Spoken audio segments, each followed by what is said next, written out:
world! My name's Uncle Hodge and welcome to the Meathead Marksman channel. Today on this episode of The Quiet Rifle we are going to have a look at my CZ455 Lux Grade II. It is a beautiful rifle with a really cool adjustable rear tangent sight. So I'm going to include and with instructions show you guys how to use the dope sheet that I use so that you get the most out of your adjustable rear iron sights. So without further ado, let the symphony of walnut and blued steel begin. Have a look at that. What a wonderful looking piece of equipment. If you're an Aussie and you've been on a farm at any point in your life, you will almost certainly have seen something that looks similar to or exactly like this. Usually every cocky in his back shed, in his gun safe, has a Bruno Model 2. This is probably the great-grandchild of that, I would have to say. And it's pretty. I really do like the classic lines of this rifle. At the back, we start with a nice, grippy, rubberized butt piece. Not that big of a deal when you're shooting .22 long rifle, or any rimfire for that matter, but it's nice to have it there. Move on to this beautiful walnut stock. This is Turkish walnut, grade 2, hand-selected Turkish walnut. Very good looking piece of timber. Not a bad floorboard. Has laser engraving on the pistol grip and also on the fore end. It has the traditional old school Bruno Model 2 bolt, which some people don't like, which is acceptable, I guess, because it does make it difficult. It has quite a tall bolt throw. Tricky to get that on camera while you're holding it. So the bolt throw is quite tall. As you can see here, it goes all the way up. It's like a 90-degree bolt lift. So if you do plan on mounting a scope, you are going to need high rings. Now, you may be wondering why CZ bothered to make the 455 when it is so similar to the 452 and to the Bruno for that matter. But let's take a look-see inside the action and I'll show you why. This little thingy down here, that is a magazine blocker. You can remove that and whack a Magnum barrel on there and start blowing up bunnies and foxes much further away than you normally do, which is a wonderful idea if you've got the land for that and the pest problems to control. So yeah, it changes caliber. You can get it in 22 Magnum or 17 HMR, and those barrels are all available. You have to buy a new magazine obviously if you get the 22 long rifle barrel first, but yeah. So I'm happy with mine to leave mine in 22 long rifle because basically all I use this gun for is just enjoyment. Plinking with those beautiful iron sights and quiet ammo. So let's talk about the iron sights. And being that I use this rifle for fun, this is the real party piece for me. This is the adjustable rear tangent sight. Now you can adjust it for windage by screwing in and out the little grub screws on either side. I normally adjust them about half a turn at a time and then shoot another group just to see where I'm going with it. That usually will move you probably half an inch at 25 meters. And when you want to stretch her on out, you simply depress this button here and move them on up to whatever range you're shooting out to. Now, I believe these are set for high-powered rounds, so your standard supersonic ones. And I am obviously using CCI Quiet, mostly around my place. So I have a specific dope sheet that I use for these sights, and we'll discuss that further a bit later on. Now, going hand in hand with the intention of plinking with iron sights, with quiet plinking rounds, we have a very nice long barrel. 630mm long, cold hammer forged, 6-groove right hand twist. 630mm, for those of you playing in Freedom units, is just a shade under 25 inches. And that length does make the gun kind of long overall, but it is worth it. It is well worth it when it comes to shooting quiet ammo. It makes it so much quieter. It's actually much quieter than my air rifles are. So get that up here. And finally we come to the trigger group and the magazines. So it takes 5-shot and 10-shot magazines. I really like the 5-shot magazine personally because it sits quite flush with the stock. And the trigger is adjustable. It's adjustable for creep, and it comes up feeling very nice. It's not I wouldn't say it's a match grade trigger, but it feels really good. It's crisp, it's clean, and you can adjust it to just where you want it, and it's like not so light that you would be uncomfortable carrying it in the bush. Alright, now that we're all hot and bothered from looking at that gorgeous rifle, let's talk about smartphones.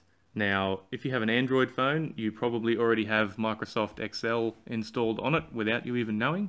And if you are unfortunate enough to be an iPhone user, put down your soy latte and go to the App Store and download a program called Numbers, which is basically a copy of Microsoft Excel. And, well, to put it simply, I always have my phone on me and I pretty much forget everything else all the time without fail. So I'm definitely going to forget a dope sheet if I have to bring that with me. So I put it in my phone, and here's how it works. If you haven't heard the term dope sheet before, dope means data on previous engagement. So basically a record of things you've shot in the past so that you know how things are going to go in the future. Now to get mine, just go down to the description, click on the link, that will take you to the Dropbox or the Google Drive or whatever it's called. Download the Excel spreadsheet from there and either do that on your phone or email it to your phone so that you'll have it with you next time you go to the range. We'll start up in the top left hand corner. You can see there's a big box of data that is pre-filled with examples, and basically that will tell you how to use this sheet. So on the top left we have where it says prone supported. You'll notice that all of the following boxes down below it, the next one is prone unsupported, then kneeling unsupported. You need to have one of these for each of your different shooting positions because the different holds that you have will make your point of impact slightly different. So you need to do this. You want to shoot maybe 3 groups at each different range, and then record which sight notch you were using, how big the group sizes were, and any extra notes that you think might be relevant. As you can see in mine, I have a cold bore note up there at A3, because every time I shoot this rifle straight out of the safe, the first shot is 40mm low. So the cold bore point of impact is 40mm low, and we record that right at the start so we don't forget it. Scroll across to the right a little bit and you'll see how many different ranges we've got. I've just ranged it down to 100, even though from my previous testing you can see that from 70 meters onwards it's not usable with this particular ammo. This CCI Quiet 40 grain lead round nose is really only good for hunting out to about 30 meters in my rifle. Your mileage may vary, I suppose, but yeah. Once I get past 30, like the 40, 50 and 60 meter groups, as you can see in my average group size column, they're pretty much too big to be used ethically for hunting. Fine for plinking though, always good times to lob shots out to 60 meters and see what happens. And then we'll go across one more and you'll see the notes, and you can see for the 50 meter, the 10 meter range, we're using the 50 meter sight notch. The average group size is 12mm, and our notes say that the point of impact is 5mm low on the 25-meter notch, but it's good on the 50-meter notch. And when I say good, when I use iron sights, I like to put the front post just below the target so I can still see the target. So basically, instead of using whichever other sight notches there were, like the 25-meter sight notch, that would still be usable normally. You would probably be able to still get rounds on target, but for me, I like to be able to see the target so I'm not obscuring the target and sort of guessing, I suppose. If you use more than one type of ammunition in that same rifle, you can go down the bottom where the sheets are. So you can see down the bottom here, the first one says CZ455 with CCI Quiet 40 grain lead round nose. And the next one says custom, add your own data. So you can just copy and paste that sheet into that next one and label it as whatever type of ammo you're going to use.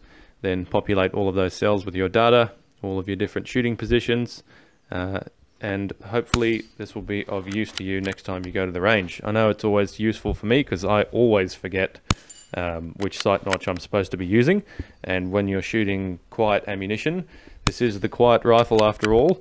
The trajectory tends to be pretty steep and you need to be on the right one to connect with what you're pointing at. Alright, so now we've got our dope sheet information out of the way, let's go down to the range and shoot some stuff.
Fun stuff. So that's pretty much what I'm using it for. Gratuitous, heavy metal, slow motion, exploding shaving cream type shots. Not really doing any accuracy testing with it in this review because I don't have a scope on the rifle. This is really just a fun because I want it plinking rifle. Yeah, always a good time blowing stuff up. So that'll about do us for today. Hope you enjoyed the video. Smash that thumbs up button like it owes you money. And I'll catch you in the next one. Cheers.